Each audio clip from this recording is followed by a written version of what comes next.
Welcome to the Peak Endurance Podcast. Episode 107 is a Down Under 135 special. DU 135 is renowned for being an extremely tough race. It has a high dropout rate, tough cut-off times, and long finish times. This year was no exception, with only two finishes. First was Nigel Hall in 52 hours and 36 minutes, followed by Tom Dade in 53 hours and 11 minutes. The race threw everything at them: steep ascents, slippery descents, off-trail sections, and river crossings. The weather added another element, with driving rain and biting winds on the first night. In this special edition, I chat with Tom Callum, one of the race organisers, to find out about the genesis of the race and why they chose to make it so difficult. Then I speak with Nigel and Tom Dade to find out about their different race experiences. I really hope you enjoy this episode, even though it is quite a bit longer than my usual podcasts. Stick with it. If you do enjoy this episode, please go on over to Apple Podcasts to rate, review, and subscribe. Daz RSV gave 5 stars and said, "Great content. What a find for Oz content. Was hunting Dave Alley and your cast came up. Have gone down the peak endurance rabbit hole and may even think about a 48-hour track race in 2022. Cheers, DD." Good on you. I hope you get there. And thanks so much for the wonderful review. I'm so glad you're enjoying the podcast. Are injuries or niggles ruining your enjoyment of running and hindering your performance?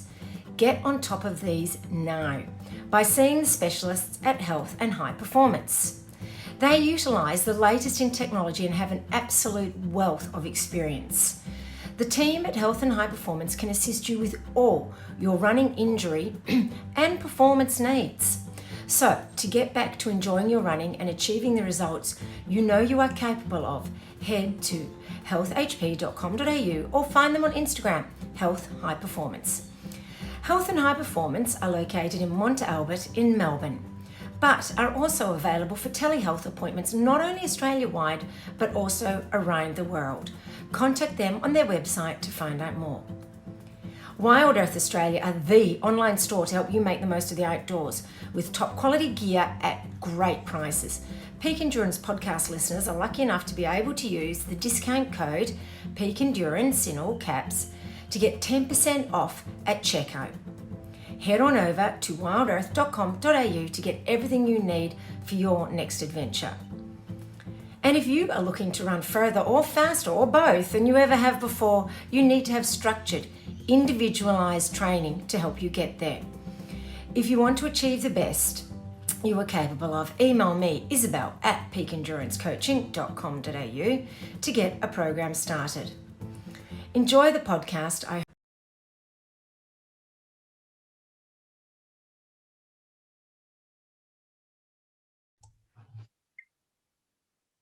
Hi, Tom, and welcome to the Peak Endurance Podcast. Oh, thanks very much for having me. No worries. No, congratulations on a successful edition of the Down Under 135 just a week ago, really. But before we start talking about that, can you just tell the listeners just a little bit about yourself with your running background, how you got into ultra running and thus how you got into race directing? I've been playing sport and things like that my whole life, and I started doing a few little fun runs, and I came across an event called Run from the Hills in Avoca. Went and did that and enjoyed it, and then one day I was just down in Torquay and I saw the Surf Coast Century happening, and I never even knew about it. And I saw that and I was captivated. And then for 12 months, I just was infatuated about it, and went back 12 months later in 2013 or 14 and did it. And I haven't looked back since then. Yeah. Awesome. And so what's the longest distance you've raced?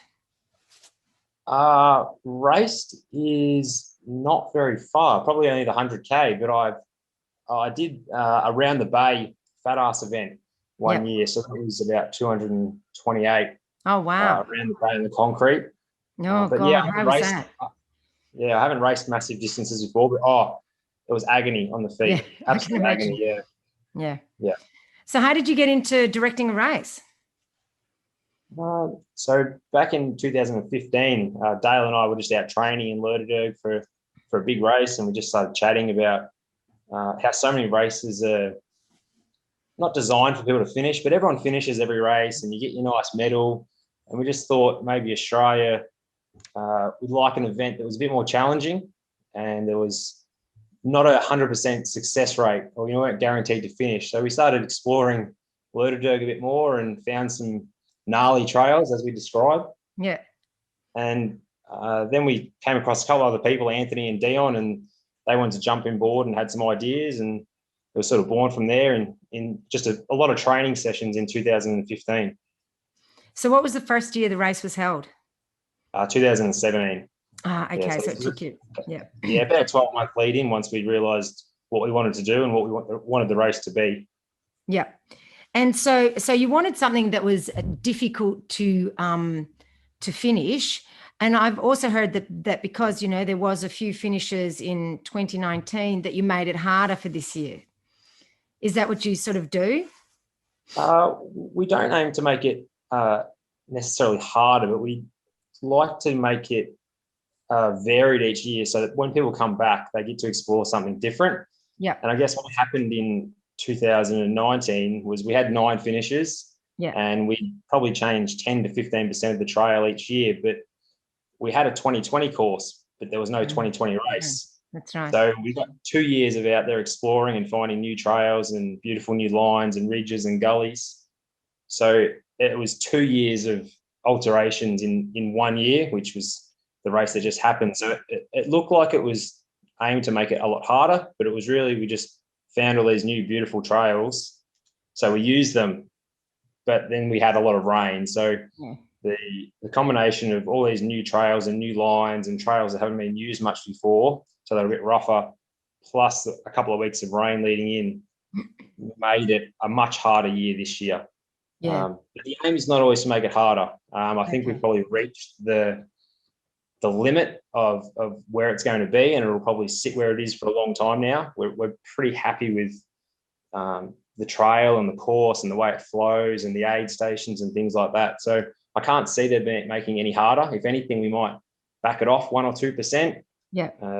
We always listen to the athletes, and there's a few of the blokes that have come back 3 or 4 times, and we always listen to them, and they've made a couple of suggestions for us. So we think we'll follow through with that for 2022.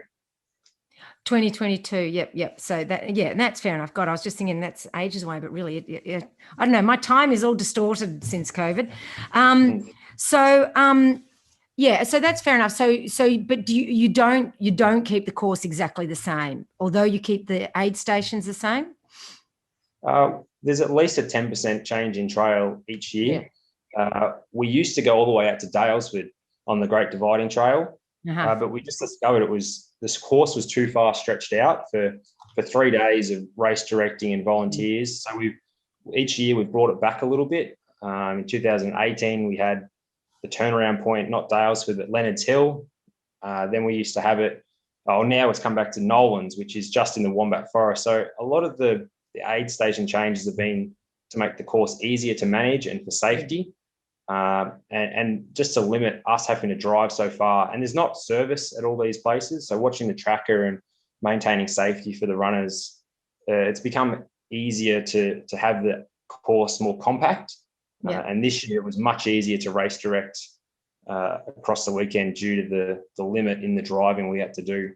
Because all of us love getting out to the aid stations. We don't just sit in the HQ or the headquarters. You'll see Dale, Anthony, and Dion and I out at all the aid stations, which all the runners sort of give us a double take, and they can't believe we're there sometimes, which is a nice little warm feeling. Hopefully they get when they see us. Yeah. No, I had a friend say to me that she goes, "It's such a hard course. Why would anyone want to do it?" What would you say to someone like that? Like, what kind of a person do you think that kind of race attracts? It attracts the person that doesn't necessarily want the bling, and they don't want the notoriety. They just want to go out and have a grueling, fun event. It's sort of cliche to say pushing your limits, but people just don't always want that clean event where you get the guaranteed finish. They want the real deep challenge and the dirtiness that comes with our event sometimes. So just get out and give it a go. And the warmth that is given to runners out on course, they might be out for 8 hours by themselves in the middle of the night, not seeing anybody, and they're regretting everything, but they roll up to an aid station and they get so much warmth and love and care. Yeah. It's something that you don't always see across the other events. Some of the aid stations, they have so many runners that they can't provide that sort of care. Yeah. So it's just a completely new experience to any other race that we think exists currently in Australia. There might be some, I haven't done them all, but just it's different. It's just so different that you probably do want to try it. Yeah. Oh, look, I think it and certainly being at a couple of the aid stations, I could really see that over that weekend, that care that was given, and how much the runners really appreciated it, and just the banter that would go on and that sort of thing. It was pretty awesome to see. Yeah. So, in saying that, you only had 2 finishes this year. How did you feel about that? We were bloody glad that we had 2 finishes. So we thought we might have overdone the course changes and made it too hard, but the course wasn't too hard. It was just the weather really rolled in I think so. and changed everything. So when we knew we were going to get at least 2 there for a while, but we thought we might have had 4, which would have been great. Ross and Jules that came 3rd and 4th or pulled out last. We were hoping they were going to make it, but we were pumped when we knew we were going to get 2. It just shows that it's doable. Nigel and Tom, when we'd see them out on course, just they're animals, absolute animals. You see the concentration and the depth they dug into. It was beautiful to watch. Yeah, it was certainly fun watching the dot as well. Now, how long does it take to organise something like this? We've already started. We started Monday night. Wow. We've already started to put everything in place. We've got a long list of things to do. So it's 365 days, we'd say. There's not a day goes by that Dale and I don't talk about the race or what's going to happen. So it's all year flat out, and especially those last couple of months where we're out there checking every single trail and gathering infrastructure and borrowing things and talking to people. So 365 days, definitely. Wow, that's a fair amount of work then.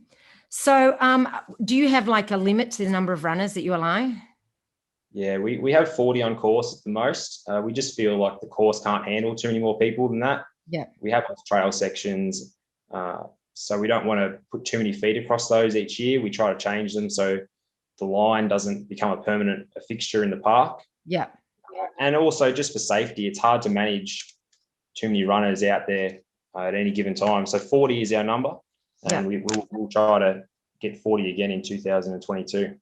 Yeah. Oh, look, I'm sure you will. How many did you have start this year? We had 35 starters. We did have 40 on the list initially, but training seems to take its toll on people, especially training for an event this big. So we've sold out the last couple of years, and we just slowly have people dwindle away as the last couple of months roll by. So do you have a wait list for those who might be interested in that? We did have a wait list, but once it gets a couple of months out, people aren't really still training and realistically thinking they're going to get a position. So we had a couple of step up from the wait list in January and February. I think Nigel might have even been one of the late ones to pop in January. But after that, the wait list doesn't really exist. Yeah. Yep. No, that's fair enough. All right. And so, and also I was also going to ask different categories. Okay. So you've got the solo runner with no pacer. And is it no crew as well, or are they allied crew?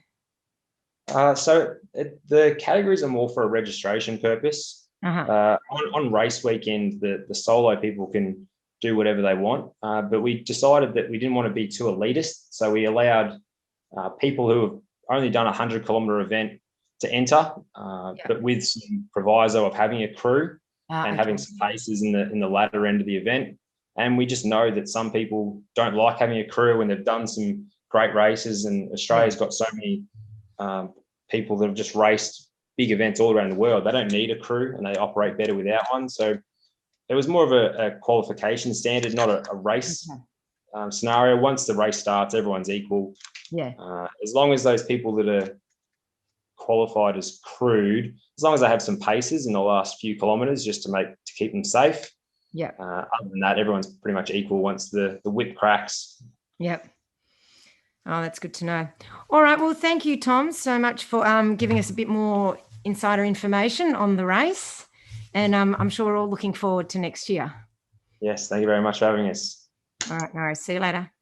Bye. Hi, Nigel. Welcome to the Peak Endurance Podcast. How you going? Yeah, I'm good. More to the point, how are you? You've just had a big weekend where you won down under 135 in 52 hours and 36 minutes. So how are you?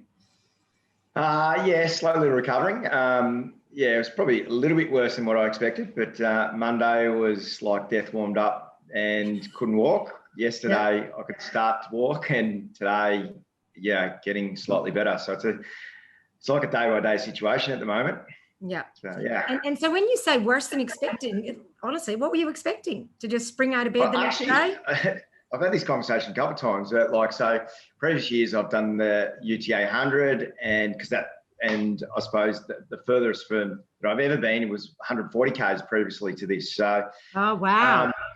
I probably didn't know what to expect, but on those other times I was still able to walk the next day, and I'm a landscaper, and I've actually gone to work the next day on the wheelbarrow. So, oh God, I actually didn't think that I was going to be on the wheelbarrows this time, but yeah, I thought I would have been able to walk. But anyway.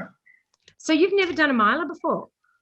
Nah, nothing. Like last time I did last man standing, which would have been 15 months ago, a while. I ended up pulling out at 21 hours because I had UTA, and I thought, I'll save myself. I won't go to the well.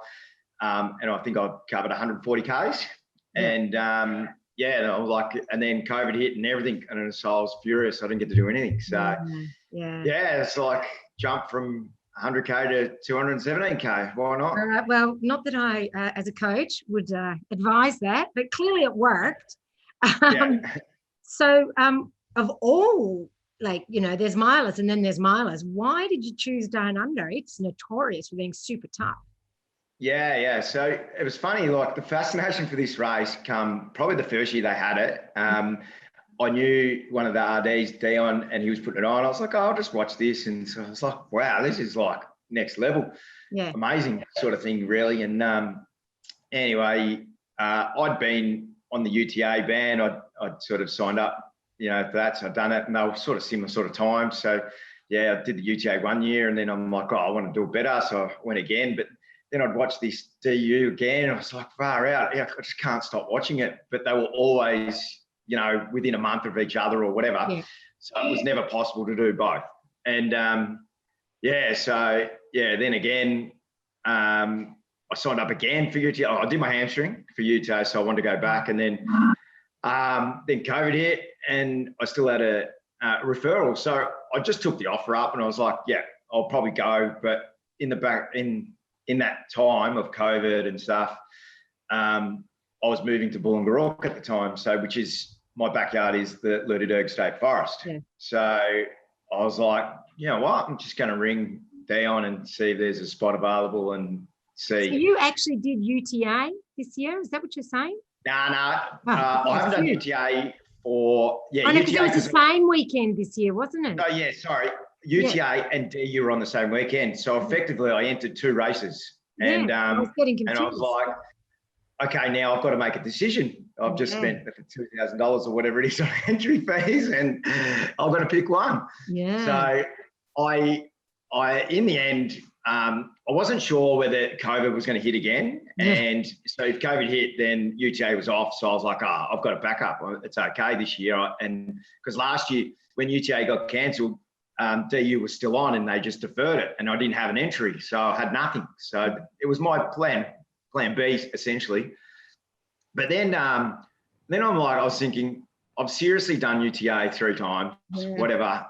Maybe it's just time to change and challenge myself. Again, I've never done a miler, so I'm like, I'm going from 100 to 100, 217 Ks, but I was like, stuff it, it's in my backyard, and I'm just going to have a crack. So I actually didn't get rid of my UTA ticket until about a month out from the thing. I still had it there, and my friend was, need to get rid of this because then, so I rang a mate, Cam Wood, and I said, here, have my ticket. You don't have to pay for it. I don't care. You use it. It's gone. Like, I'd rather someone use it, sort of thing. So that, I can't believe I waited so long, but I just sort of did, just in case. I think it's, especially in these uncertain times, you just want to hedge your bets, don't you? Yeah. Yeah. So you talk about it being in your backyard. Do you think you had a home ground advantage? Look, again, it's part of my sort of thing. I said to myself, look, if I can't train in this backyard and do it every day, like, I've got literally no excuse. Like, I don't now have to drive 40 minutes to Mount Macedon, an hour to Dandenongs. I literally drive home every day and I'm in the Loo-Doo. My backyard actually backs onto it. So awesome. I just have to get up in the morning and I run out my street and I'm in the Loo-Doo. So those things. But what I did, I didn't have any pre-races to this event. I just trained in the Loo-Doo. And I think actually, and what I did, I just dissected the course. I made it into small sections, 20K sections or 30, 40Ks. And I just did the course back to front, night, day, whatever I needed to do. And I just used a hub. And some days I just run all the way through. So there was only one part of the course that I didn't get to run, which was from Blackwood to Mount Wilson. I just ran out of time, with whatever I had on. So I'm like, well, it's only 20Ks. Like, it is what it is. I've pretty much run the 180 of the other part. I'll just have to deal with that. Yeah. So during the course, like when we started, and I knew it back to front and people were going wrong ways and whatever, I was like, I actually felt that confident that I knew where I was going and it didn't bother me. So I think it did. And if other people did it, I would strongly suggest you need to train there. Yeah.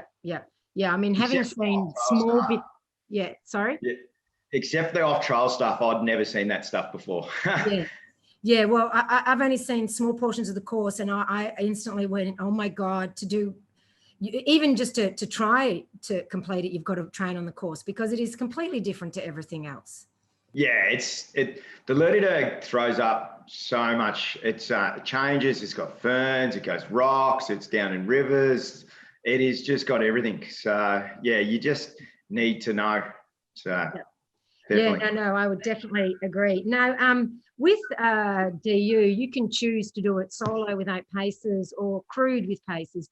You chose crewed with paces. What made you make that decision? I don't know. Like, I suppose going from 100 to 217, it's a big jump. Yeah.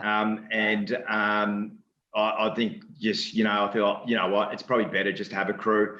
And I suppose having a crew, you've got a couple other people there that take the event in as well, which always makes it as well.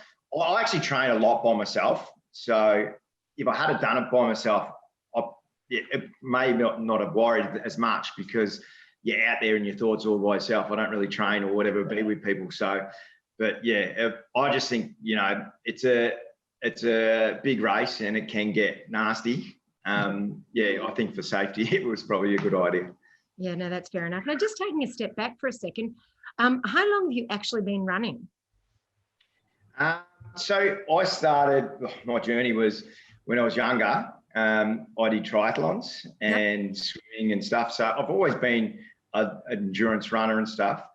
And I obviously played footy, but I wanted to be an AFL star and I gave all that away. And I played footy and obviously didn't quite make it, but I always knew that I could go back to running triathlons once I was finished. So I was happy with the choice I made, I suppose, at that time. Because so when I finished, you gave it a crack as well.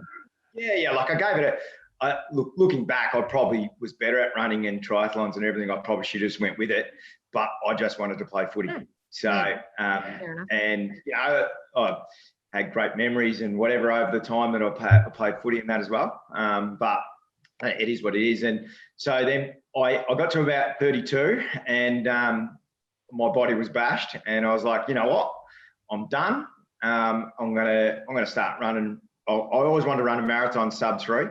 And I wanted to do it first up. So I finished, I started, I trained.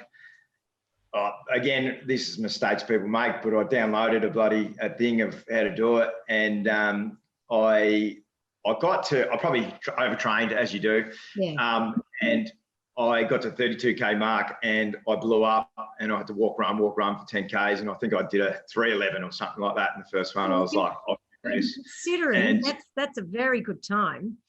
Yeah, but I was still well under 3 hour pace at 32. And I was like, this is just me. But so then I signed up the next one. I go, all right, when am I doing the next one? Because I wasn't happy with it. And then I signed up Gold Coast as my next one because it was just the next one along.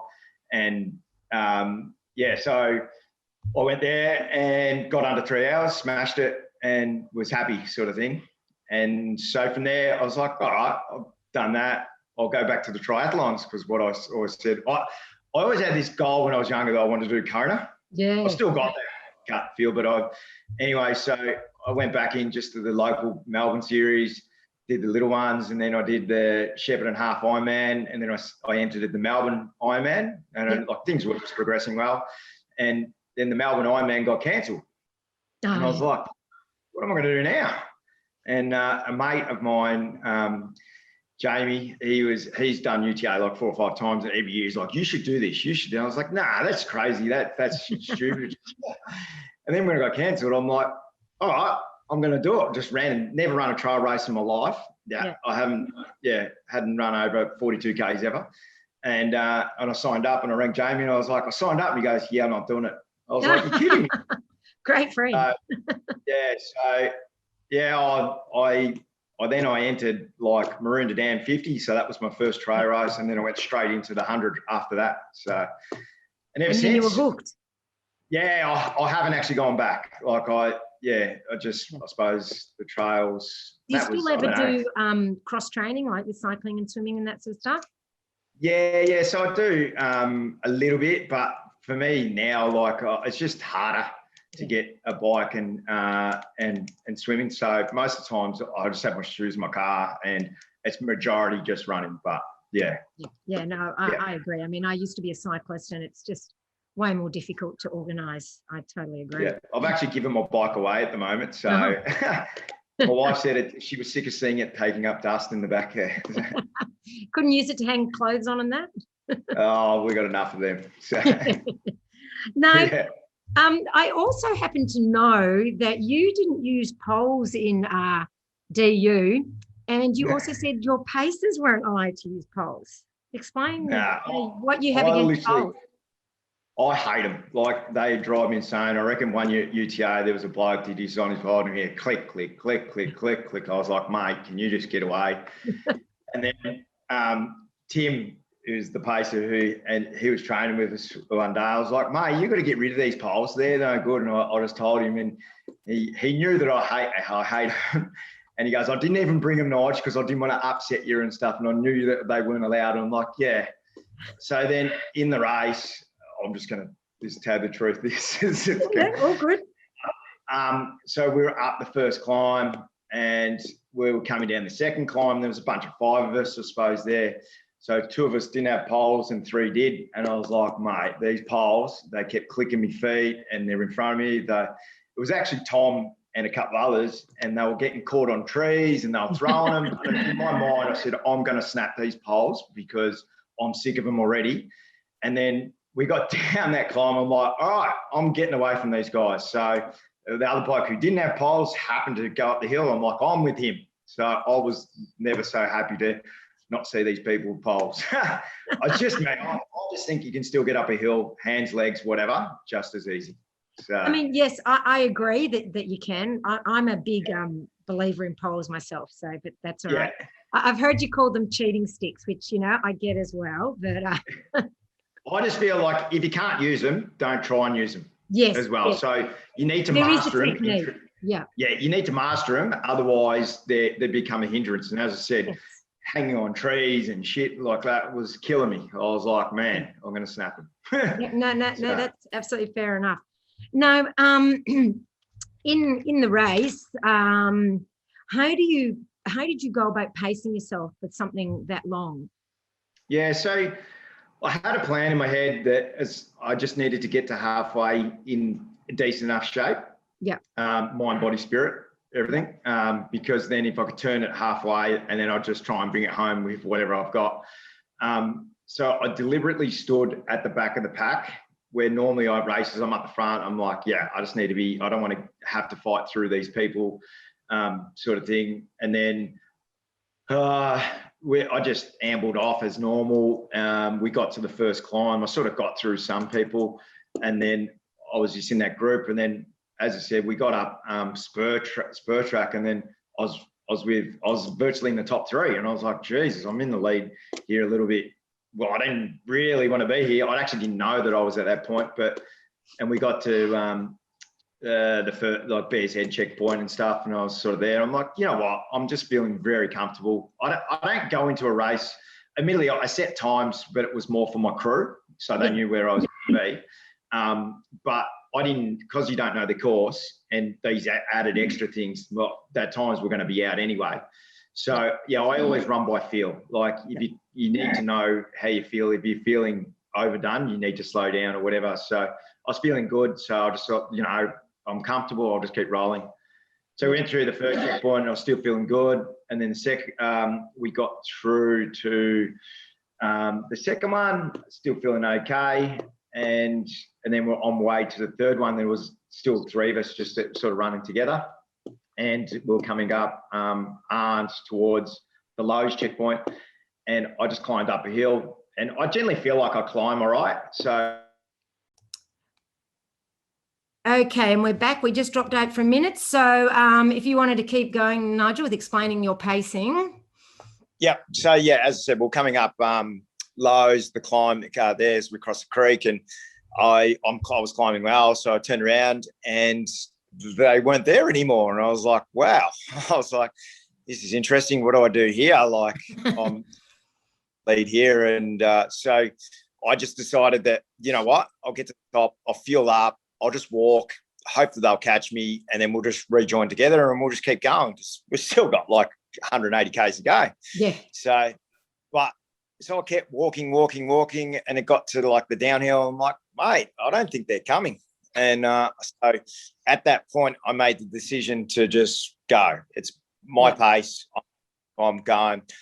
I train by myself. I actually don't need these guys. It's my race. So I pulled into the checkpoint, and funny story, my crew weren't there. Oh, no. And I was like, what in the hell? Seriously? I don't know whether. Anyway, I didn't stress. They had everything I sort of wanted there anyway, so I just fueled up. It was pretty Where good. were your crew? Hey? Where were your crew? So my crew was a guy from work. So he took control, and my dad. So they'd never crewed ever before. So raw, it's not funny. So this is what actually made me laugh, which was good, because I was like, I knew this was going to happen during the time. Yeah. And when it did happen, I didn't expect to happen on the second checkpoint, but so anyway, the station had all my stuff there, and I wasn't that stressed, and so I had it and fueled up, and I said, look, if you happen to see my crew turn up, just tell them I've gone. And as I said that, they turned up. So the map me thing must have taken them the wrong way. So I was like, they're like, oh, I'm so sorry. I go, hey, don't stress. It's actually pretty laughable. Can I just have a couple of chows? And I just filled up with a couple of little things. But so they had to meet my pacer at Blackwood and then drive them to Trout. And so, but obviously there was the Square Bottle one in between. Yeah. I sacrificed them going to Square Bottle and helping me. And because all I could think of, if they didn't pick up my pace, I was in trouble. So I said, look, don't go to the next one. Just go, and you'll probably spend 10 hours at the next. It doesn't really matter. I don't care. Just make sure that happens. So off I went, and I was fine. I knew at some stage in the next section that we're going to head into dark. So, I sort of in my head just said, oh, look, I probably need to make a little bit of ground here, as much ground as I possibly can in the daylight. So, I just got into a comfortable rhythm. I knew the course again. I'd done all this course. I'd done the course in the dark as well. So it didn't bother me doing it in the dark. I just tucked along, and had a pretty good section through there. Got the Square Bottle, and I probably really could have done with some extra stuff. But as I said, I sacrificed it, and it is what it is. So got what I needed, and just turned around and because Square Bottle was only a water point as well, so they didn't have any food or anything. So I just had what I had. So then off I went to the Trout, which I knew they were going to be there, and I got through there okay. And then towards the end, I felt like I was moving really well. I kept looking at my watch, and I was doing like 11-minute K. So I was like, maybe I'm not going as good as what I thought. But I was still in good spirits and stuff. And I suppose moving into there, I knew I was going to see Simon and family and stuff, because the Trout track was closest to my house. My house is only probably actually 20 minutes. Oh, wow. So that was because the Trout track, or the O'Brien's crossing, or the Hogan's was like a hub for me to use when I was at home. I'd go and park my car there and do all my runs from there. So anyway, so it's good to see family and stuff. And see Simon, and then I attached Simon. We trained a lot together at the Dandies and stuff, so we know each other pretty well. And in training, we push each other, which is really good. So he sort of knew. I actually didn't even have to speak to him to tell him what he needed to do. He just took charge, and so it was funny. It's good when someone knows you so much that you just, when they run, you run, and I didn't have to tell him to quicken up, but it worked really well. So we tried to make as much ground as we can. I knew the weather was turning as well. Like, obviously it'd been raining on and off the whole time anyway.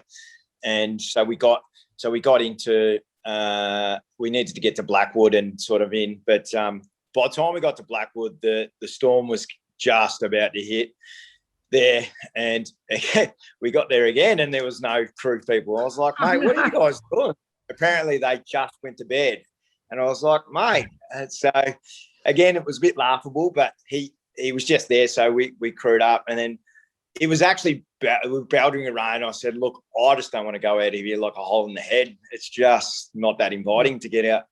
I bet. We tried off, and so this was the section that I didn't know, so it was a little bit unknown for me, and that was probably, again, if I did it again, I would have made sure I'd done this section. So we trudged off, and this is when the storm hit in this section, and we were going up Mount Wilson, and you could just hear it from about a K away, and it was just whistling in, and then it would hit you, and it would be just freezing cold, rain, sideways, backwards. It was next level. So it was brutal. Yeah, it was brutal. It was like as cold can be, and we just got to that point. We're coming into the, was it Nolan's Crossing or Nolan's Picnic sort of thing, and I was at a low then. I was like, I don't know whether I need to keep going here. This is like next level. And we got into the aid station, and my crew went there again. And I was my God. I was like, they've had 5 hours to get here. If it was me, I would have driven there and slept for 4 hours. Yeah. And then, but so I was shivering like next level, where I was cold, and I sat next to the fire, and the fire was awesome. But then the rain come, and so then the fire said, I've got to get under cover because I can't keep getting wet. So I went under the little burner, and it was better, but I wasn't as warm as with it. And I spoke to Dale, and I was like, Dale, I just want my stuff. Can someone? And he drove to a point where he could try and call my thingo, and I think he got in contact with them, and they hung up on him. And I was like, this can't be possible. I'm like near that point of pulling out here just because I'm freezing. All I want is just a warm top. Yeah. And so I made the decision. I made that decision at that point. I was like, you know what? I'm probably not going to get any more warm. I'm going to cross the creek anyway. Yeah. I said to Simon, let's just wait 20 minutes and for first light, because then at least it's just a different perspective on life. We're not in the park and whatever. So we sat there for a little bit longer, and then we just looked at each other and said, are we going to do this? And we just said yes. And so we left there, and I was at my low. I wasn't good. And then when we crossed, we started climbing up the hill, and going. I felt really warm then for some reason. I think it was just because I got moving, and I think we got 2Ks up there, and Simon goes to me, if you had have said to me, let's pull out, I would have said yes. And I was like, thank God I didn't say it then. So, but yeah. So how many Ks was this at? That's the halfway point. Yep. Yeah. And at this point, my legs were not good. Like, I didn't tell anyone at this point, but I was just like, you know what, I'm just going to keep plugging away and just see how I go. I didn't need to tell anyone. It was in my head. And I'll scroll back a little bit. The thoughts of pulling out, then I just thought about Simon's just run 40Ks with me. Tim's driven all the way. He's waiting for me in 20Ks. I can't pull out at this point. This is not physically possible. Like, again, these are the thoughts that go through you. We're all human. You have them. You just got to process them. So I got through that point as well. But, yeah, so then we got going, and then we finally saw Tom, and this is what we'd spoken about this, that we'd be able to see them on the way back. And then we could sort of manage where we were at. And I think we saw Tom and Ross, I'll call it maybe 45 minutes into the run.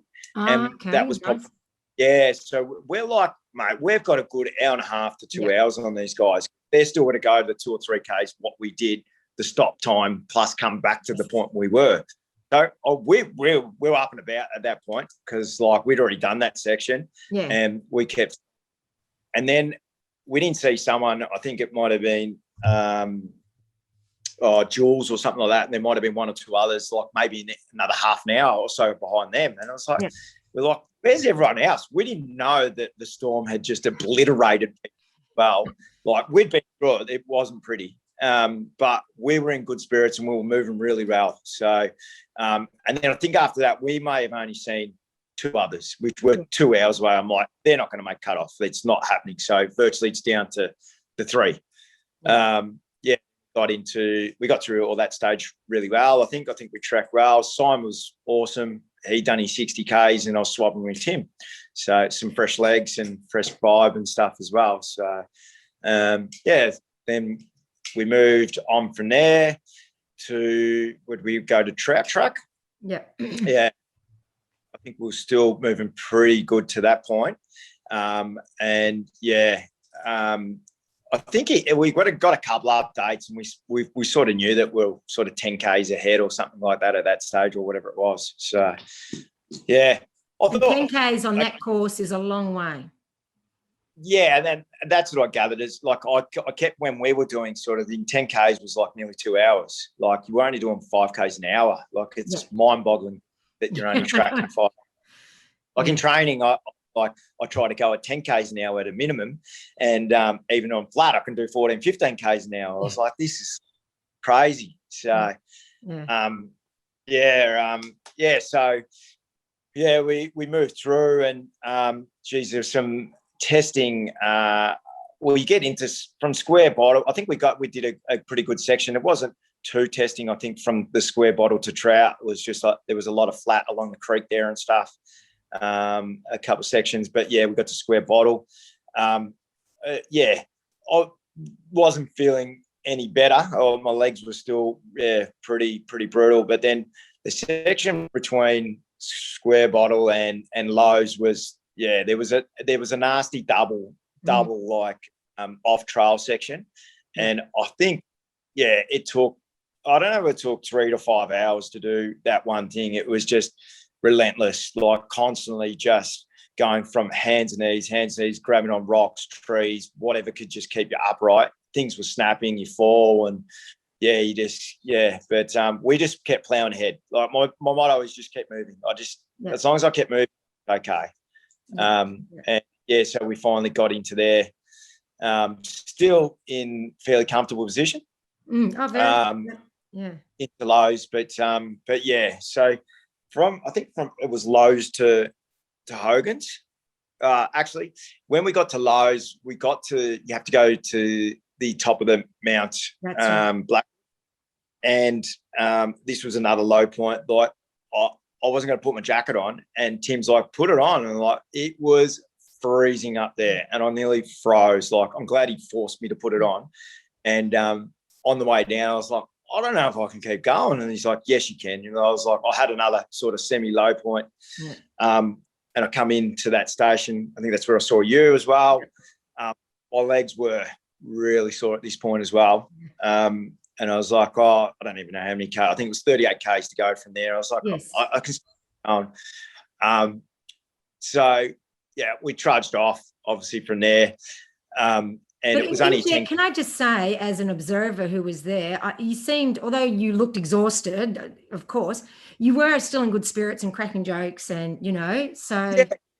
you know. Yep. I was still with it, like at that stage still. Very much so. Yeah, and that's how I know, like, you can just keep pushing through, pushing through, you know, just keep positive. This is where, like, I started to try and develop tricks, whatever it is, just to make sure that, like, so with my wife, she helps me with these sort of things with the mind, body, spirit, and I was like trying to take the pain away of my legs, going to put it to your hands because I can't run with them. So yeah, I was trying that. That really wasn't working. Then I was trying just flicks with my legs. So if I flicked my leg before it hit the ground, it wouldn't hurt as much or something. You know, anything that was working. Like I just, if it worked for 5 minutes, it was 5 minutes that I didn't get pain in my leg or whatever it was. So, so then we sort of got down Cross Creek, and then there's like I call it a 6 or 8K stretch of it's the Lurdy-Durg track. And again, I know I've done it in training and stuff, and it's just a straight run, and it's mainly downhill. And in normal circumstances, I probably would have crushed this, but I just, because downhill was hurt more, I was very slow and whatever. But it was freezing cold at this point because it was probably at a higher point of the course, and we were just walking and whatever. And this was at the point where I started seeing some shit in the side, like some cars and stuff into the side of the thing. And Tim, my pacer, and again, they know me pretty well. He's like, are we having a sleep at this one? I go, most definitely. I got to the point where I tried to have a sleep early day, and it didn't quite work. Like I just tossed and turned, and I don't think I actually went to sleep. I just closed my eyes. So this was your first sleep, really? Well, essentially, yeah. I was like virtually on the limit, and in this section, he's like, oh, there's like 2 Ks to go, and I was losing my shit a little bit, and I was like, I know this section, Tim. I'm telling you, there's like 4 Ks to go. Like and he's like, what do you mean? And I started playing with my watch and the GPS, and I was like, I'm showing you, like, what? And he's like, yeah, you're right. And I was like, yeah. And then I was seeing stuff, and I was having like deja vu that I've actually, it's like I dreamt this previously, and I've been in this situation before, and like, I suppose, you know, this was my destiny and stuff. Like, you've already done this, like, things sort of, and it was just sort of semi playing with my head a little bit. And as soon as I got to the station, I was like, I need to go to sleep. But I swear to God, I was that freezing. I was stuck on about 5 jackets, everything, got in there, and I was, it wasn't great. And then I said, just give me 20 minutes, half an hour. And again, I struggled first to go to sleep as well, but then I sort of got in, and they come in. I said, just give me 5 more minutes as well. So could have been 30, 40 minutes in the end that I sort of stopped. But I definitely did it. So we're swapping over paces there, and we knew how to a good break and that as well. Legs were sore again. Did the sleep help, or the rest help? My legs? Just everything? I was a different man. Yeah. 100%. Every time I come to a station, I make sure I eat and stuff like that. And Tim's like, he was like, you have to eat because you're a different man when you come to a station. So, and that's where I put my trust in them guys. I go, you guys need to tell me because I won't tell myself. So, I was feeling really good, but it was cold there, right, at the top. So I said, look, I'm going to put my beanie and I'm going to put my big puffer jacket on because we're down in the bottom here and we're going to be walking through the old river and stuff. It's going to be freezing. Yeah. So anyway, we get down in there, and Simon was amazing. Like, he was just stomping through there. And I was like, if I was in any shape, we would have crushed the course, like, ultimately. But I had to tell him to slow down because I literally couldn't keep up. or I knew that if I kept going at this pace, I'd maybe not make it to the end. So he eased up a little bit. I had this big puffer jacket on, and it was like 10 degrees warmer down there. And I was like, I literally didn't have enough room in my pack to pack all the clothes that I had on. So it's sort of where it worked against me. Yeah. It is what it is. But so we got through that, and then we got to the end, and I said to Simon, I was like, "What time is it, mate?" And he's like, "Oh, it's almost 7 o'clock." And I'm like, "Mate, we need to move. Like, we've got to 2 o'clock here to Dingo." And this was an off the course section which they had just made up. Like, and I remembered it coming down it, and it was like next level. And I knew that coming up this at the next stage was going to be difficult at best. And Simon looked at it and he goes, "We're not going up there." And I said, "Yes, we are, and we need." And I said, "We need to get up there and up and back within the hour." And he just looked at me, and I just, at this point, this is, you make these decisions, and I just took the lead, and I climbed up this hill like a madman, and I looked back, and Simon was like 50, 100 meters behind me. Not 1 inch of my body was hurting, and I got up within half an hour and back down.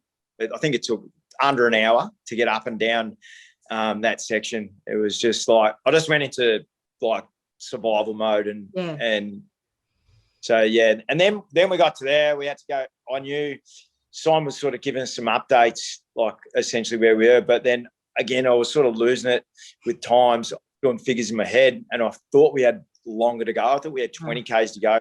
We only had probably 18 it was 10K less. And I said to myself, hours to do this 10 sec. I'm like, geez, it's going to be tight. So I started running. I ran up the hill. Wow. And I'm pretty sure Simon was like, "What is he doing?" And then I got up and I was like, and then I happened to see someone coming back down the hill from the mountain runners. And I'm like, "How far is it to the checkpoint?" And he's like, 1K. And I was like, oh my God. So then it eased my mind. Yeah. So we've essentially had just over 6 hours to get to the end, and we got up to the top to the checkpoint, and I said to him, "Well, we've got 5 hours to do 13 Ks. Like, this is so achievable." And I was sitting there fueling up, pretty cool and calm, and just randomly, I just said, "Oh, what happened to everyone else?" Because I thought everyone else was out at this stage, and these guys dropped out, but Tom's at the bottom of the hill, and I was like, "What?" and it sort of I couldn't believe it. They're like, "Yeah, he's only like, he'd be less than 4 Ks behind you here." I was like, "Oh." So Simon's like, "All right, let's get going." So my legs are busted pretty much by this stage. That really hurt. And then I knew the next section was all downhill. So to the weir. And Simon was just trying to push me through. Simon was trying to push me through and just get it, but the rocks and stuff were just playing havoc with me. I seriously couldn't get any pace going. So I just had to do it at the best pace I possibly could. Yeah. And then we got down the weir, across the weir and stuff. And then and I thought, it's okay. I'm on the way up. I'll be able to, go back up and climb a little bit.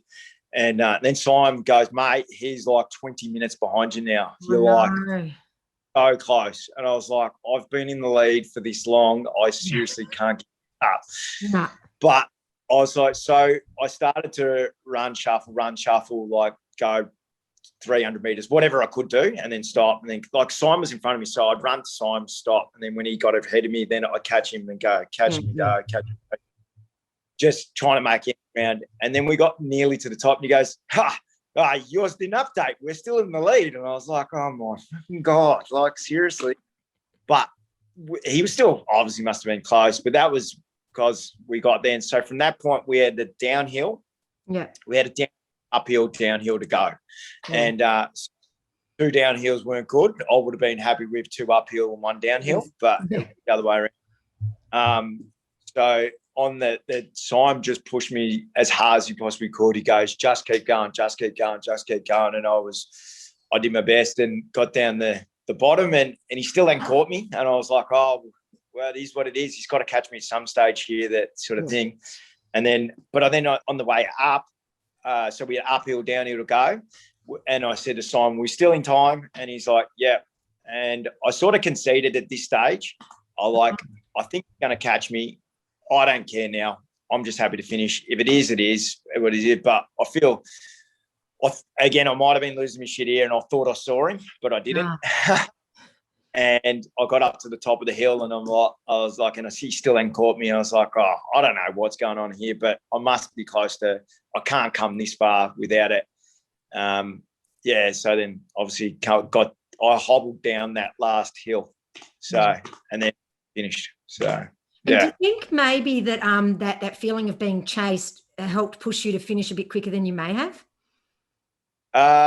It's always, because I'm the competitive beast. I don't like losing. Yeah. And if I had just rolled over, I would have just walked the whole thing. But obviously, I just pushed down.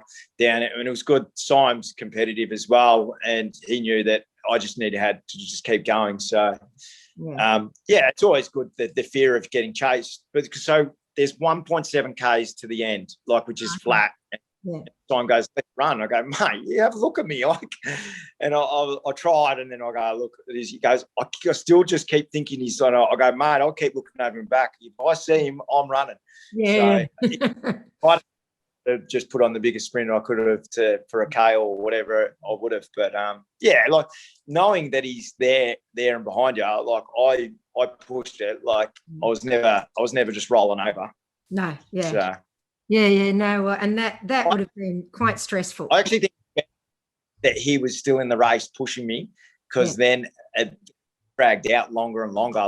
I generally like to do things as quick as possible. Yeah. So, I'm actually glad he was still in a race, because it was still a race. If it hadn't been a race, it would have been. It felt better with him in it. And can I say, from the perspective of people dot watching, it made for a very exciting finish. Yeah. I've spoken to a few people with friends, and they're like, I could not stand. She goes, and that dot, it couldn't stop. I wouldn't update quick enough. Yes, I know. Yeah. And then one of you would update, but not the other one. And it's like, well, where are they? Yeah. Again, Simon occasionally was checking, and he's like, this dot, and he go, 1 minute where he was up her ass, the next minute we were a thingo. So it just depended when the update was for each dot. Yeah, and where you were, whether we were down in the mountain. But in the end, I suppose you got to remember that I've already just done what he's done. So if he was getting closer to me, he still had to do what I had to do. Yes. So yeah. So how's your recovery been? So again, it's been slow. I'm lucky that I own my own business, so I've given myself a week off work. Monday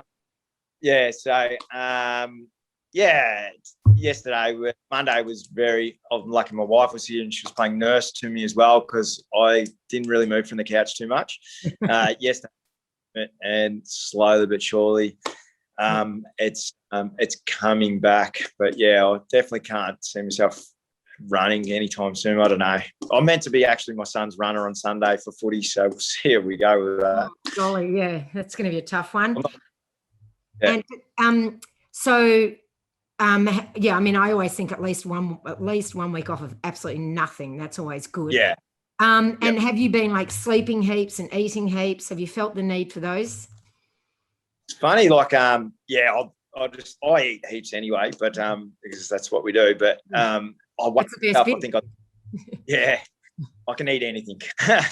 I weighed myself on Monday night, which I probably should have done on Monday morning, but I'm normally about 74 kilos or so, but I reckon I was at 70, so I possibly would have lost 10 kilos.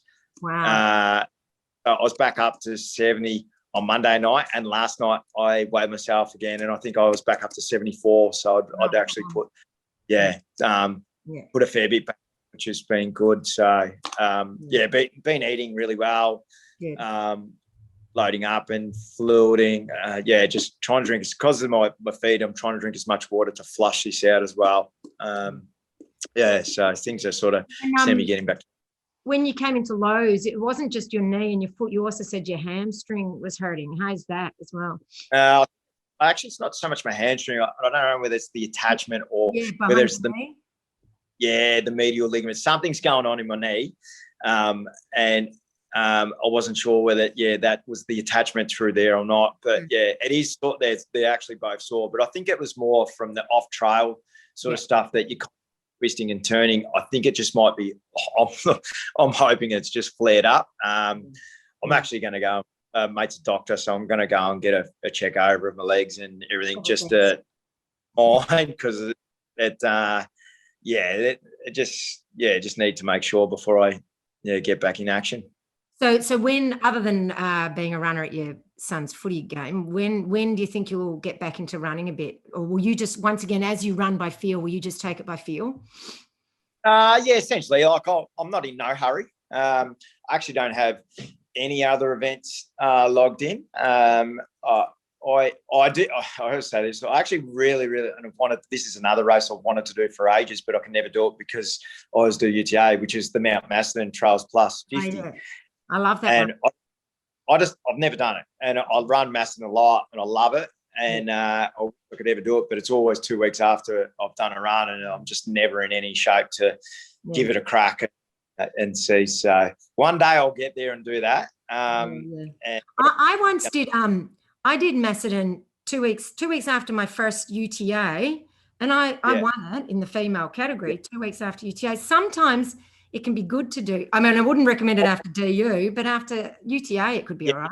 After a couple of years. So the other kicker to this as well is that it's on a Sunday and it's my son's footy, and my family is pretty big for me. Yes. And I feel that I'm selfish by just going to do a run when I've just done a run as well. And so it's not as if I can go, I'm just going to have another game. And I feel guilty enough missing one game, let alone two. So that's the other. And that was a question I was going to ask. How do you balance family, owning your own business, and training? Yeah. So this is the other thing I look forward to. But people think I'm crazy, but and a few people have actually touched it out to me to go, how do you plan and whatever it is. So you got to give up something to get something. And I sacrifice sleep. So I've been getting up at 2:00 in the morning, and I punch out 5-7 hours or whatever of running before work, then go to work, and then on a weekday. Every day of the week, and even on Saturdays, Sundays, doesn't matter. Some of the weekends, like I would go get up at whatever time on a Friday, like 3-4 o'clock, do a run, go to work, come home again, get up 2 or 3 o'clock, go there, do kids sport all day, whatever it is. God, I'm getting exhausted just hearing it. And people are just like, I don't know how to do it. I generally live off 4 to 5 hours sleep a day. Wow. It will get to one day where I'm like, I'll fall over, and I was like, okay, I've got to have a rest. But yeah, I with my train, I was actually a lot smarter with my training program this time. That I balanced it out a little bit more. That I do a 100K week or so, then I was back to 50. I do a 100K week or so, back to 60. I balanced it out a lot. In the last month, like of April, I think I nearly trained every day, and I did multiple 100K weeks in a row, just because I knew that I had to add that element into it to make sure I was fully prepared. Do you normally train every day, or generally not? Nah, not really. I'm one to really take a day rest in between and stuff. So I would train sort of either Tuesday, Thursday, Saturday, Sunday, and I'd have a few rest days in there between. So I'm a big one for every training session has a purpose, and make that a really good session rather than do 7 sessions that are just making up numbers. And because again, I've learnt this over time. We all do the stupid. I need to train every. I've been there. I'm just smarter now, I hope. But there was a block there that I just went, okay, I need to be tough as nails for this race, right? And then I set myself days where I'd do 2 hours, 2 or 3 hours every day, and it would be like 1,500 vert for 5 days straight, because this is what, like, I'll do 100 Ks in 5 days and 4,500 Ks. So there is a little, and that's just playing with the mind, because you can't training, you're not going to do it during the day. No, exactly. And I have discussed this before with other coaches. A lot of that training is not so much the physical training that's so important. It's the mental training of being able to back it up day after day. But that's why I did it. And I've talked to someone about this, but I trained to fail as well. Like, yes. I don't care if there was like one training session there that, like, you know, I ran out of water, I ran out of food, I ran out of torch, mate, and it was like. So you were used to your crew not turning up with anything. Well, but as I said, like, I'm not scared about failing. Yeah. And tell you, and I actually been training where I didn't even know half of these courses when in Ludo. I'll just put a route on my Strava and go out there. And I get out there, I was like, wow, what about this? Mm. And there was hills and that in there. I didn't even know that they're all the terrain. And I was like, or some days that I was just training off my watch, but I was training my mind that if I ever got lost, right, I knew how to get out of trouble. Yeah. So if shit goes down, if I run out of water, if I do this, I know I'm going to be okay. Yeah. Because shit happens, and it did in my race. Like, they didn't turn up, or I only had to go to a water station, and it's, you know, sort of thing. So yeah. And that's for ultra running. I think that's super important to train for that, because ultimately it's very rare that things go to plan. Yeah, exactly. So, and yeah, you just got to be prepared. And again, you're not always in the best state of mind to make the right decision. And again, on those training sessions, that sometimes I actually had a moment, and I was like, I'm not a hiker, I'm a runner. This bloody DU race, you can smoke it. I'm gonna go, and I was still in the UTA. I'm gonna go back to UTA at that point, and I was like, this is crap. And I was like, and then I got home and I was okay, but like. Like, this is a joke. It's very much a hiking course, to be honest, isn't it? Yeah, it is. Like, there's just not runnable sections. You got to move as quick as you can. Yeah. So, yeah. Oh, well, thank you so much. I really appreciate you joining us to chat about DU. It sounds amazing, and based on that, do you think you would go back and do it again, or is it on to something different perhaps next time? Now that you've won it, you know? Yeah, I actually think, look, it's always hard to make a decision. So a few people asked me, and I was like, yeah, well, I probably would do it again. Like, you know, I did, but probably not. I like to conquer a course or conquer something, move on to something else. Like, I'm always one about challenging myself and having something else. And so I don't know, I'd maybe go back and pace for someone, because it was pretty cool, and I'd love to go through it again with someone else to get them through it, because I've been through it and it was amazing. Like, it was like, as brutal as the course was, it was very fulfilling.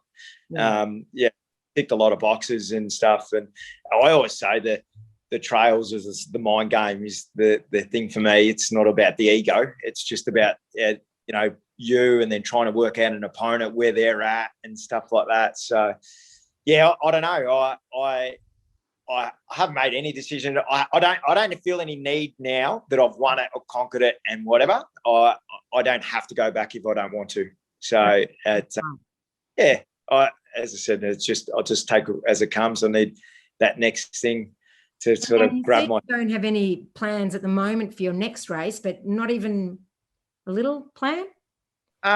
Maybe a miler? That's too small now. Nah. I think is it the Berry Long Run, which is in the Lurdy.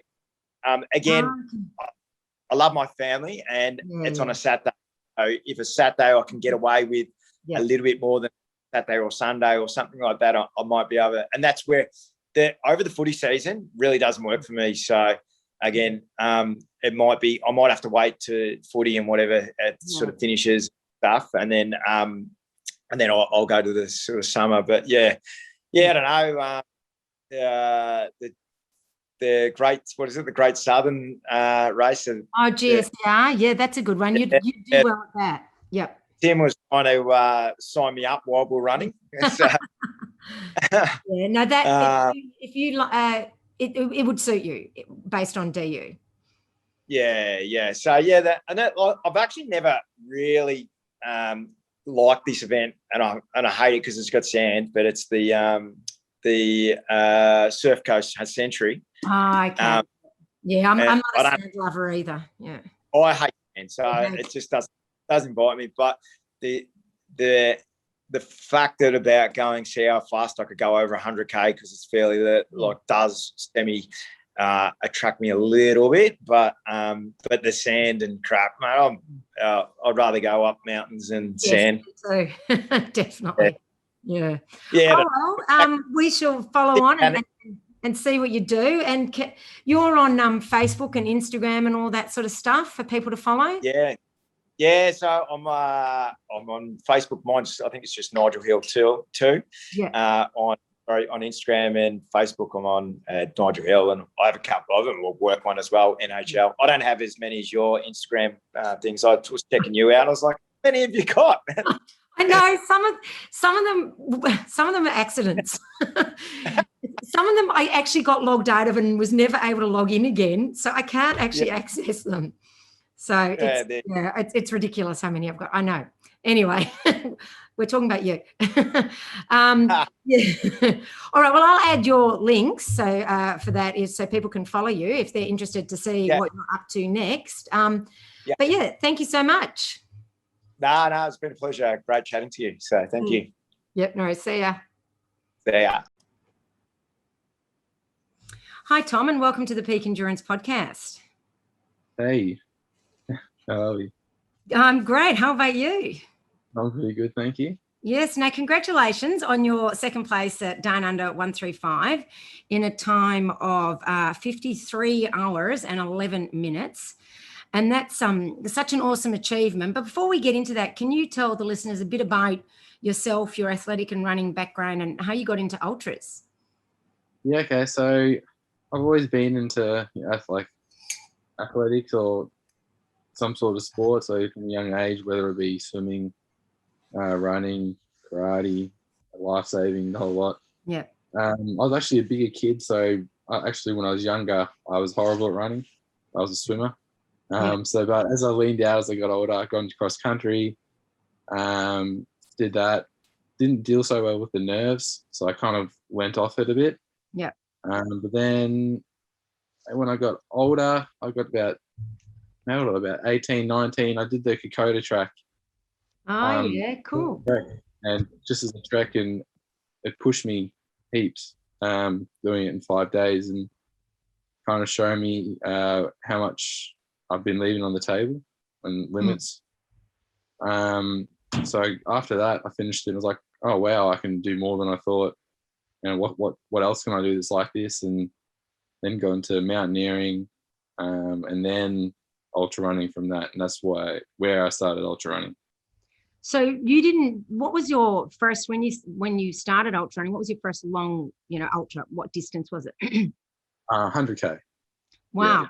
So you didn't do the standard progression of 10K, half marathon, bang straight. No, I would not recommend the way I started. I was my first 3 months of ultra running was probably the stupidest you could do. Most people, their running career starts off in a pretty stupid training fashion. So, So but you're actually quite young, so you're quite especially young for ultra running. A lot of people don't get into ultras until they're a bit older, and they feel like they've used up all their speed in the shorter distances. How come you didn't bother doing all of that? 2 main reasons. One, running fast hurts. Yeah. I reckon it hurts more than it actually running an ultra. And the second thing to do, I feel like I always didn't just feel happy just finishing a 5K or a 10K. Yeah. I didn't really feel like much of an achievement. I feel like to do those, you would have to, in my head, I had to place. Yeah. And to try and place in a 5 and 10K big races, you need to put in years and 10 years plus of dedication and to really build up that skill. Whereas I'd be happy with finishing a 100K or 50K just in that accomplishment itself. So that's why I went there. And what was your first 100K that you did? Surf Coast Century. Oh, okay. Yeah. A bit different to Down Under. Yeah, very different. Mind you, though, 2 months later, I did GCR, which is Oh actually my where God, I know. class with you, I think. Yeah. So Yeah, you finished a couple of hours before me, and Yeah. then you had to go to hospital, didn't you? yeah, rhabdomyolysis. Yeah, my God. Again, yeah, because I was so inexperienced. I'd never even been in the hills to run, or so Really? I was just doing it off my base level fitness. I used the Stairmaster a bit at the gym. Which I'm sure is great. I didn't mean to laugh. Yeah. Yeah. It's not quite the same, is it? No, not quite what you should be doing. So, yeah, that's why that ended up happening. And but was that rhabdo? Was that too much fluids, not enough fluids, or just too much stress on the body? Yeah, pretty much too much stress. Because I also did Marysville 55 days beforehand. Oh my God, seriously? Yeah, so my legs were already kind of broken down a bit. Yeah. Muscles and rhabdo, rhabdo is when your kidneys is like struggling to flush out the broken down muscle tissue, which comes from running the ultras. So yeah, I had that 50K and then not having enough training in the legs.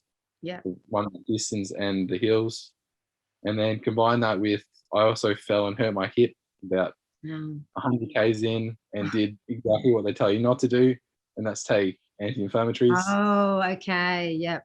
Yeah. So that was a combination of everything that just made it perfect scenario.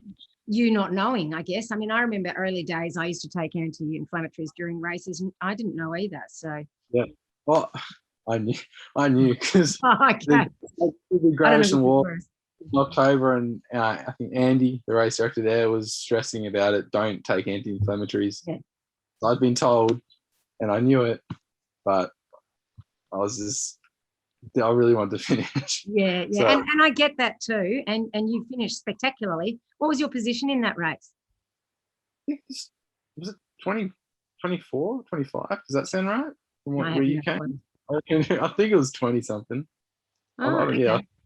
I don't know. I'd have to look it up. I don't know. I was a bit delirious when I finished too. So yeah. So how does Down Under compare to GSR? That's a really good question because I always thought of those two as like the hardest ultras. I feel like Down Under it, I don't know if you can hardly call it an ultra. I'd call it more as a foot race. Yeah. Just because it's not just technical like out in the mountains technical where you can still kind of run the downs or it's literally like there's some bush, go run in the bush and pull yourself up some trees and on that bag, it's just it's so much more gnarly. Whereas GSCR, you can do some decent running in that. Yeah. Mind you, there's also parts where you can't, but you can do some running. Yeah. And I feel like I found physically GSCR harder because it is more running, but mentally Down Under was harder. Yeah, that's a good way of looking at it. Yep. What sort of portion of Down Under would you say that you ran? What percentage?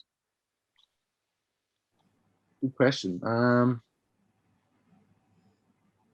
of me wants to say half. Oh wow! I don't know if I just want to say half because I want to say that more than I did. So I think it's probably somewhere between like a third and a half. Yeah, if that makes sense. Yeah. Somewhere in there. Yeah. Yeah. Now, you did Down Under as a solo competitor, so you had no paces. You had no crew either. No, I had my dad supporting me. He was there at every aid station. So you were allowed to have a crew. Yeah. So, the line is very blurred there. So I didn't have a crew in the way you'd usually like have a crew where they would get there and then you're like, go get my shoes, go get this. Okay. But he's there supporting me. Yeah. And then, mind you, towards the end there, like he just started to like grab some food and things like that. Yeah. I was sitting there, so but yeah, pretty much. Like, yeah. Yeah. So but do they come and help you at all your races, your parents? The bigger ones. So like I just Alpine Challenge, they were there at Alpine Challenge. And that was there at Down Under. So when did you do Alpine Challenge in April? Yeah. Miler? Yeah. Wow. And how did you go at that one? I finished it. I think I came equal 8. Finished it. I think just under 26. I think 25. Nice. Yeah, I think so. I didn't realize you'd only just done that. How many weeks between was that? 3 or 4. Yeah. Wow. That's amazing. Did you feel it in your legs at all? No. The body's amazing how quickly you can recover when you do these quite often. Yeah, when you're your age. My age. Yeah. Okay. Yeah, I don't know if I'll be saying that in 10 years or 20 years. Yeah, no. So laugh it up while you can. Yeah, that's it. Yeah. No, that's amazing. That's really good. So going into Down Under, based on the fact that you had just done Alpine, what was your strategy going in? Like, were you planning on, going out hard? Were you planning on just pacing it, moderately? What was your plan? Were you hoping to get a good, like a top result?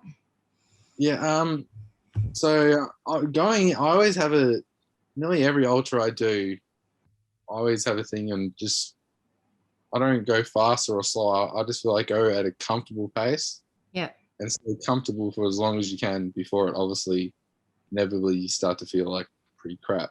Yeah. So I don't go in, make myself slower just to save myself a later or go faster. People always feel like I've trained my body to the point where it is, and then on race day it is what it is, whatever, And you just know by feel what feels right. Yeah, massive on feel. Yeah, and that sounds good. Now, it was quite funny at all the aid stations. They would all say, "Oh, here comes Tom. He's always just wearing a singlet, no matter how cold it was." And we were all quite amazed that you put a jacket on when it rained. Why are you known for always running singlets? Do you run really hot, or the cold doesn't bother you? What is it? No, yeah, well, I like wearing singlets, and then I just don't get too cold when I'm running. I do when it's funny on a general day, if I'm not running, I get freezing really easily. But when I'm running, I just don't get that cold. Yeah, I'm the same basically. But it's just quite funny. Everyone was astounded seeing you in a singlet all the time, whereas all the other runners were rugged up. Yeah, it's a bit like if you know Birdie, it's like if he's not if he's just bare chested. If he has the top on, then it's weird. Well, all I can think about when I see him like that is just the chafing. So with yeah, he's crazy. Now, you used poles, didn't you? Yeah. Yeah, because Nigel didn't use poles. Do you? In what way do you find poles beneficial? I feel like if you start with the poles, I feel like it helps save the legs. Yeah. Especially when you're going up the hills. And then obviously again going up the hills, helps heaps. Yeah. I go to gym quite a bit too, so having stronger shoulders and just leaning into that, I feel like helps heaps. And then again, even towards the end when your legs you can hardly move your legs, your knees, even using them going down. I love the pole. I extra credit for Nigel not using it. That really impressive. Don't know how he did it, but so I'm with you on the poles, and it's more even for the downhills, like because some of them were so slippery. Yeah. 100%. So, did you sleep at all? No, not even at all. No, not at all. Not a dirt nap, nothing. No, I thought a second night I looked at the ground and it looked pretty appetizing, but it's too. I thought if I lie down, I'm going to get hypothermia. So and you were by yourself as well. It's a bit different by yourself. So had you planned to sleep? Again, I've always looked at just go by feel. Yeah. So if I start to feel really tired, then I will. Again, though, down under, I was also expecting to have more time. I didn't realise it was close to cut off, so I would have got to the point where even if I wanted to, I probably couldn't have. Yeah. Because it was a fight there. So how do you deal with the sleep deprivation? Do you get tired and? Yeah. I started falling asleep as I was running. So you kind of just got to live with it. It's kind of like you would the pain you have. Like you just got to keep yourself awake. I tried like even slapping my sounds bad, but slapping myself just the pain. Yes, yeah, that works for a little bit. I prefer to be feeling pain than to fall asleep. Then I found the best thing though was eating.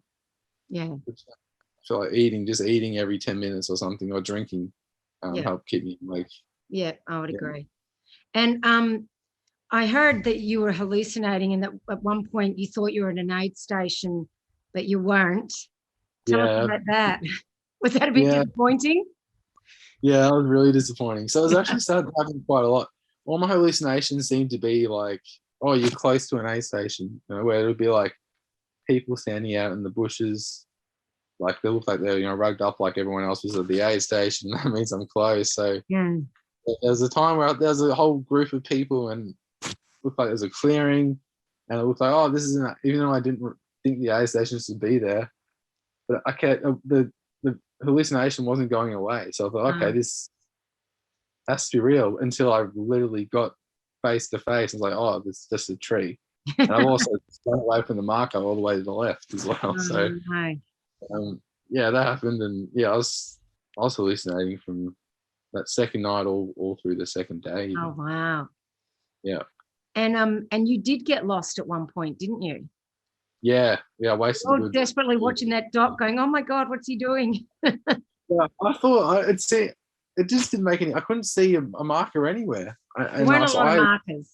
No, and there was there were to the right of me as well. There was someone had been drinking as well. There'd been like alcohol drinks. So I thought maybe someone's just decided to tamper. I don't know. I could just make an excuse for me being an idiot and missing the markers, but that sucked because I ended up climbing up a hill too. Oh no! So I had to go back down and do a circle. And how much time do you reckon that added to your time? 30 minutes to 40 minutes. That was nearly going to be responsible for me missing a cutoff. I think. Yeah. Oh, that would, And when you lost like that, was it? I can't remember. Was it day or night when it happened? Night. Yeah. Night, which is even harder then to find your way back. Yeah. Especially in that terrain.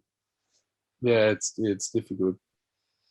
So, how did you train for this race?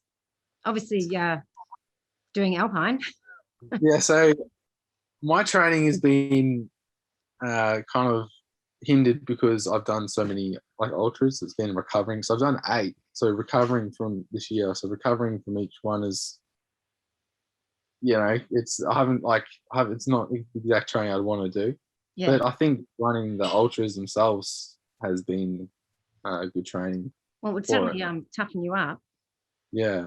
So that but if I had my way, it would have been like I feel like 100K a week is where I find my sweet spot.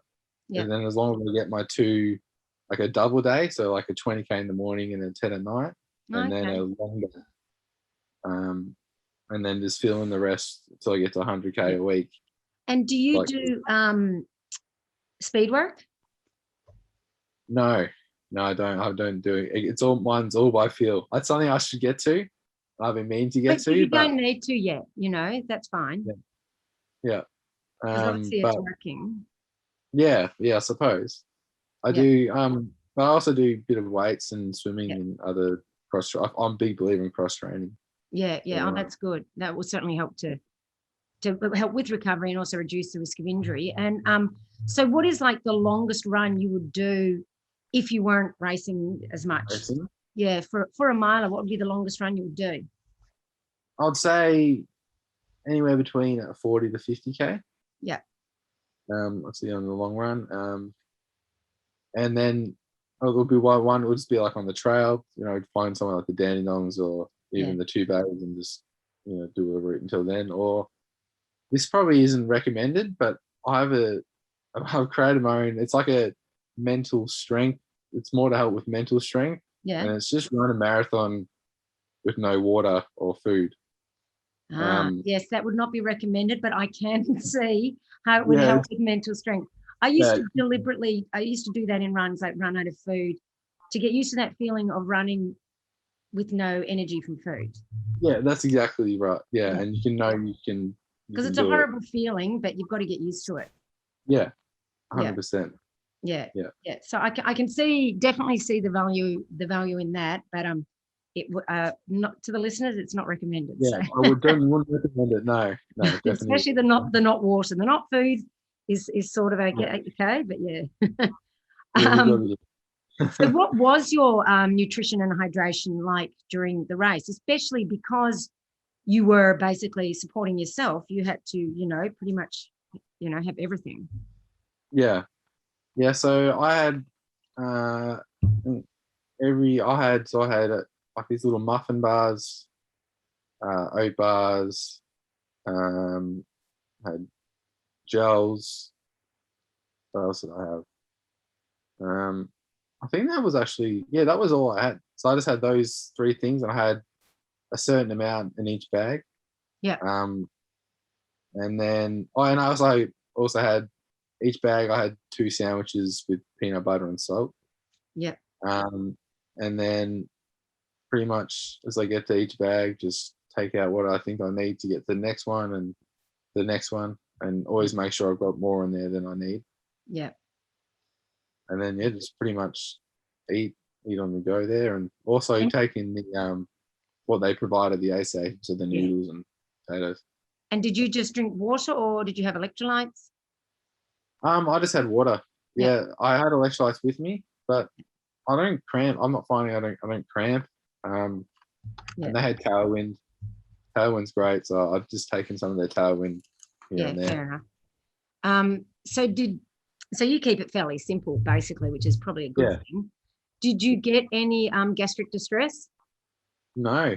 I actually found I had less in this one than any other one. And I think that's because the lower intensity. Yeah, because you're moving so much slower. Yeah. Yeah. My average heart rate according to my watch was only 120. Oh, seriously? So wow. The normal ultra would be 150, 140. Yeah. Maybe 160. Yeah, so it was much lower. Yeah, that's huge. Yeah. Wow. And so, with having done GSER and Down Under, do you think you prefer those really tough races, or do you prefer the sort of the flatter, more runnable ones? Definitely prefer the tougher ones. Yeah.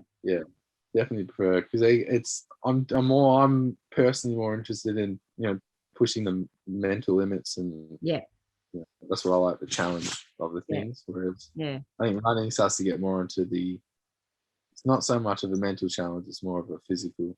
Yes. They're all physical, but and I think there's only certain kinds of people that would want to do Down Under or GSER. It's not your average sort of runner would want to do that. Yeah. Very specific. Yeah. And so just going back to GSER for a minute with the rhabdo, what was your recovery like from that?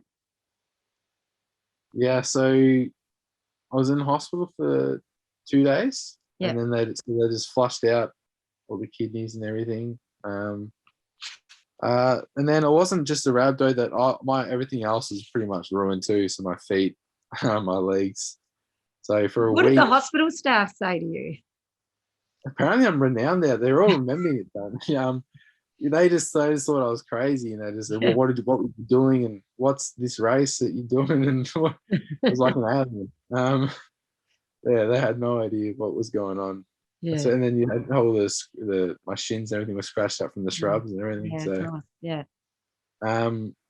It took me about a week to be able to walk at a normal pace. Okay. Because sometimes rhabdo can affect you for quite a long time. So you're really very lucky that they caught it so quickly. Yeah, definitely. And I had to get checks for about 6 months or so. Oh, really? The doctor make sure it was still okay. Yeah. Which it was. I ended up. So I still ended up running a marathon about 4 weeks later. Why am I not surprised? But it was all, my bloods were down. So I think, they measure it by the CK levels. I think it's supposed to be 100 or something, or not even 0. But I know GSCR, mine was 10,000. Oh my God. But by the time I went to do the marathon, I think it was down to 300 or something. So it was pretty So it's still close. high. It's still high, but close to the normal. Close. And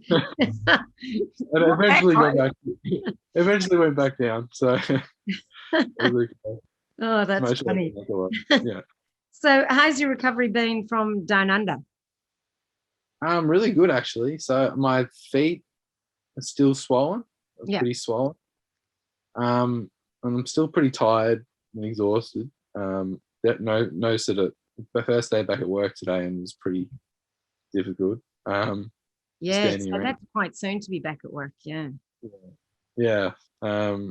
So, but other than that, everything's come up pretty good. A bit of a weird. I got a bit of shin splints, which is weird, but other than that, that was it. Yeah. So maybe from the downhills with the sliding and that, I don't know, that can sometimes put pressure on the shins. I don't know. Makes sense. I guess actually you're probably right because I purposely run closer to my heels when I'm going down. Yeah. So you're probably right there. Yeah. So what's next for you? I'm almost scared to ask. So 2 weeks. I'm supposed to be doing. We'll see how the body is. For 2 weeks, I've signed up to do the 50k Mount Macedon.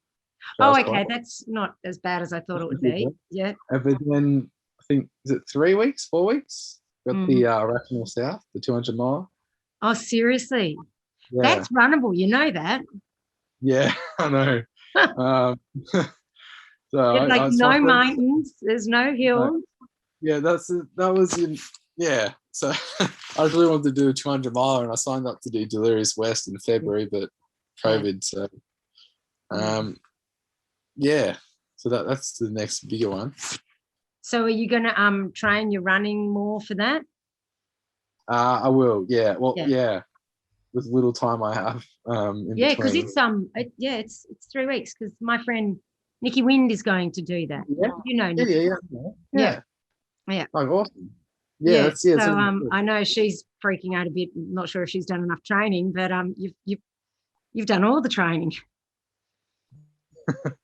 Yeah. So I think I'd only get a week in there of good training. I won't be running this week. No. Next week. Yeah. So, yeah. Oh well. Wow. Okay. Well, geez, we'll have to maybe have another interview and see how you go at that one. Yeah. Have you got a rest plan somewhere? Not yet. No. So what's after the irrational side? So I've got GSCR in November. Yeah. But then I get back into a bit of I got a mountaineering course in August. July I was going to be pacing Birdie for his FKT. What FKT is he doing? He's doing the Great Northern Walk up and back return. Oh, okay. I think he's trying to do it sub 100 hours. So it's 500 something K, 510. Oh, cool. So I'll post in there.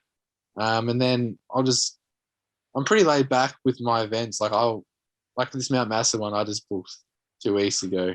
I don't really have I just feel like if I keep a good base, then I can nearly do anything I want as it comes. So the other events that I'll sign up for. And so when you do like the Macedon race, are you doing it because you want to be competitive or because just for fun? So it starts out as fun and then here's what happens. Because if you've got some elite runners, like someone like I don't know if you know Matt Crean or someone like that, then I don't know. No. He's a freak. Some certain elite runners, then I have no business trying to race them. Yeah. At this moment. So if they're there and that happens, then I won't bother. But if I'm finding myself I'm winning, sorry. Yeah. Reminder. That you was it? If I'm placing, then I'll push. Yeah. And which is fair enough. Yeah. And so in regards to Down Under, like only 2 people finished the whole race. So why do you think you were able to finish when so many others couldn't? Do you think it's because you have that mental strength? because everyone's so, everyone on that start line is mentally, like a guy, Ross McPhee, he's finished it twice, and I've run with him multiple times. He's, I know he's mentally really strong and didn't quite make it there. I think that the cutoffs got a lot of people. Yeah. You go into these races as like you don't go super hard at the start because you'll kill yourself. So maybe people went a bit too easy at the start and missed the cutoffs. Do you think the weather maybe also like the coldness? Yeah, there was a few people that pulled out from the weather. Yeah. And that obviously didn't bother you as much because you don't feel the cold as much when you're running. No, I didn't. Everyone was complaining about that first night, but I didn't find it that bad. Like the rain and wind sucked, and at night you hear a bit. Yeah, it makes you a bit anxious, but it didn't really affect me that much. I didn't get freezing or anything. And especially at the aid stations too, I was trying to move quickly, so I didn't get cold there either. That was one thing we all noticed because I was working with EMS on the weekend, and we would log the times at the different aid stations of how long everyone took, and you were one of the quicker ones at all of the aid stations. Was that? Yeah. Did you plan? Is that how you like to do aid stations? I'm the same. I personally like to be in and out. Yeah. But is that part of your plan, or is it just the way it happened this time? Yeah, no, that's part of my plan.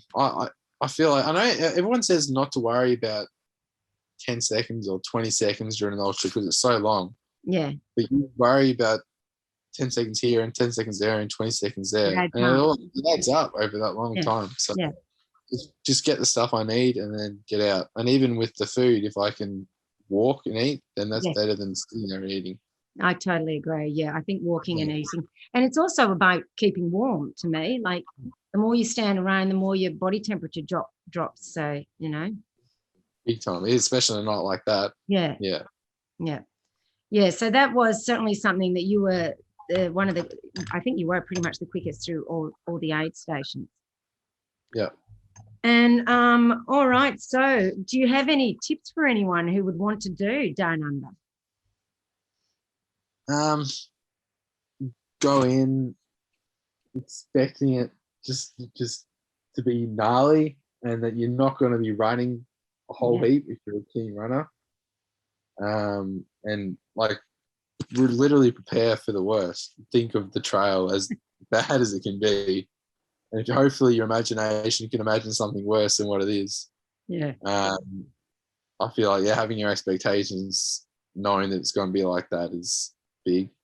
Yeah. And then just keep putting one foot in front of the other as quick as you can at a comfortable pace at the time. I think it's one of those things where you just got to know your pace is going to allow your pace to adjust with the course. So when you're off the trail and you're going to go into some super slow bits, then like don't stress out you're going super slow. You need to go faster. Just do the best you can do at that pace, at that stage. So when you maybe get to the running part, and then big one, when you get to the running parts, run them as hard as you can at the time without blowing yourself up. I think that's what I think got me to the cutoffs towards the end compared to some others. Because I made sure to really push those parts, even if I risked the chance of maybe blowing up later on. Yeah. But I think that's the main, really take advantage of the runnable parts and endure the slow technical parts. No, that all sounds really good. Good advice for that course, I think. Now, how can people follow you on socials and that sort of thing? You're on Insta and Facebook? Yeah, I'm on Insta and Facebook. I think Instagram, I think it's Tom Dade 11, I think. Yep. And then Facebook is just Tom Dade. Yeah. Yep. All right. Well, I'll put the I can't remember them offhand, but I'll put them on the links on the show notes if people want to follow you and see your crazy adventures with all your different races. But thank you so much for coming on the podcast and sharing your story of the race with us. Oh, cheers. Thanks for having me. And congratulations again. Thanks. Thanks. Cheers. Bye.